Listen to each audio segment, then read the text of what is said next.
بھائی وہ ہوتا جو حصے دار ہوتا اور دوست وہ جو اپنے حصے کا کھلاتا. تو اللہ نے کسی اوتار پیغمبر میرے دوست ہیں، کسی کو بھائی نہیں کہا. میں یتیم تھا اور مجھے اپنوں کا 7 لاکھ سے کم نہیں تھے، کیونکہ کبیر جی کا دعا ہے بھوک نہ دیکھے بھاسی بھات، پیاس نہ دیکھے دھوبی گھاٹ، نیند نہ دیکھے ٹوٹی کھاٹ. ایک بھوکے انسان کے لیے سڑے ہوئے چاول بہت بڑی غذا ہوتی ہے، اور پیاسے کے لیے دھون بھی شربت ہوتا ہے، اور نیند جس سے آئے اس کے لیے ٹوٹی کھاٹ بھی بہت بڑی چیز ہوتی ہے. میرے لیے وہ 7 کروڑ روپے تھے. اس کے بعد ایک یہ چیز بتانا چاہتا ہوں کہ ان کا میری زندگی میں وہ جو جڑ کی مثال دی میں نے ساری، یہ سب اشارے ان کی طرف. اب میں یہ بات بتاتا ہوں جو بہت کم لوگ جانتے ہیں کہ اردو شاعری میں انہوں نے میری رہنمائی کی. یعنی یہ بہت کم لوگ جانتے ہیں کہ مرزا غالب میں نے ان سے پڑھا، اور میں دعوے سے اردو کا PhD والا غالب کو ایک غزل نہیں پڑھ سکتا.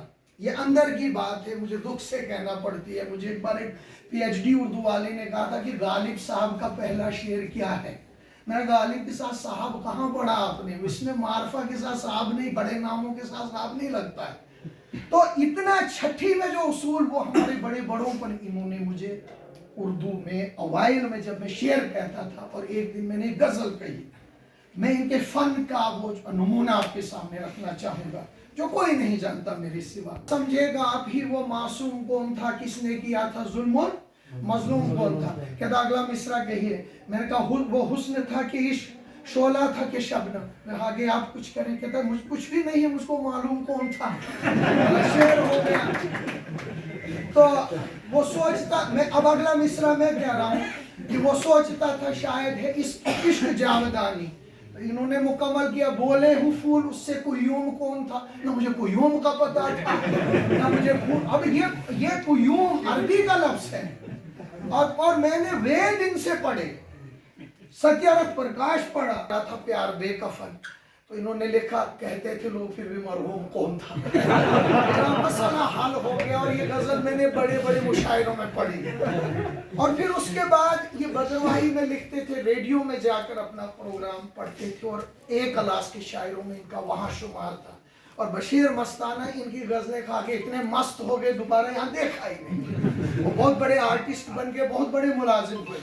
تو میں آخر پر یہی کہوں گا کہ ہماری زندگی پر اتنے احسانات ہیں ان کے کہ میں چند اقوال کہہ کر آپ سے رخصت چاہوں گا. استاد کا کیا مقام ہے اور استاد کیا ہوتا ہے. تو میں یہ عرض کروں گا کہ حضرت عیسیٰ علیہ السلام سے کسی نے پوچھا باپ اور استاد میں کیا فرق ہے. تو حضرت عیسیٰ علیہ السلام نے کہا کہ باپ وہ ہستی ہے جو آسمان سے زمین پر اتارتی ہے، یعنی جنم دے کے، اور استاد پھر وہ ہستی ہے جو پھر زمین سے آسمان پر بٹھاتی ہے. تو میں یہ کہوں گی کہ ہمارے والدین نے ہمیں آسمان سے زمین پر اتارے، یہ وہ ہستی ہے جس نے پھر ہمیں زمین سے آسمان پر بٹھایا. آپ صلی اللہ علیہ وسلم نے فرمایا کہ آپ کے 3 باپ ہوتے ہیں. پیغمبر صاحب کا قول ہے غالباً کہ آپ کے 3 باپ ہیں، ایک استاد، ایک سسر اور ایک اپنا باپ. کیونکہ ایک کی وجہ سے زندگی ملتی ہے، اور سسر کی وجہ سے زندگی چلتی ہے، اور استاد کی وجہ سے زندگی چمکتی ہے. ایک کی وجہ سے زندگی ملتی ہے، نوٹ کیجئے، دوسرے سے زندگی چلتی ہے، اس کی نسل برقرار رہتی ہے، اور ایک سے زندگی چمکتی ہے. تو غالب نے کہا تھا بس کے دشوار ہے کام کا آسان ہونا، آدمی کو بھی میسر نہیں انسان ہونا. باپ آدمی کی شکل میں زمین پہ اتارتا ہے، اور آدمی سے انسان کا ایک لمبا سفر ہے، اور اس سفر میں استاد کا ہی ہاتھ ہوتا ہے. انہوں نے ہمیں سوچنا سکھایا، بولنا سکھایا. آج ان کے سامنے بولنے کی ہمت کر پا رہے ہیں، اور یہ جو ستارے یہاں چمک رہے ہیں، ان کا کنیکشن، پاور ہاؤس، یہ ساری چیزیں وہیں سے. اور یہ جو پھول چمک رہے ہیں ان کے نیچے یہی ہے.